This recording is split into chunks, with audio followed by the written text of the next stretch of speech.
அஸ்ஸலாமு அலைக்கும் சுவை விரும்பிகள் எல்லாரும் நல்லா இருக்கீங்களா? மரவள்ளி கிழங்கு தேங்காய் பூ உருண்டை செய்ய போறோம்.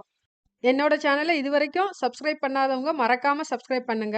மரவள்ளி கிழங்க குக்கர்ல வேக வச்சு அதை தோலை சீவி எடுத்து வச்சுக்கோங்க. பவுல் எடுத்து மரவள்ளி கிழங்க நல்லா உதுத்து விட்டு எடுத்து வச்சுக்கோங்க. உங்க இனிப்பு சுவைக்கேற்ப சர்க்கரை ஆட் பண்ணி அதை நான் ஒரு மூடி தேங்காய் திருகி வச்சிருக்கிறேன். இந்த தேங்காய் பூவை இதோட சேர்த்துட்டு ஒரு டீஸ்பூன் ஏலக்காய் பொடி சேர்த்து இது எல்லாத்தையும் நல்லா பிசைஞ்சு விடுங்க. இந்த பிசைஞ்ச மரவள்ளி கிழங்கு மாவை நல்லா உருண்டைகளா பிடிச்சு தேங்காய் பூவில டிப் பண்ணி எடுத்துக்கோங்க. இப்படி எல்லா மாவையும் உருண்டைகளா பிடிச்சி எடுத்து வச்சுக்கோங்க. இப்ப நமக்கு மரவள்ளி கிழங்கு தேங்காய் பூ உருண்டை ரெடி ஆயிருச்சு. என்னோட சேனலை மறக்காம சப்ஸ்கிரைப் பண்ணுங்க, சப்போர்ட் பண்ணுங்க. தேங்க்யூ. குழந்தைகள்கிட்ட மரவள்ளி கிழங்கு அவிச்சு நம்ம கொடுத்தோம்னா அவங்க சாப்பிட விரும்ப மாட்டாங்க.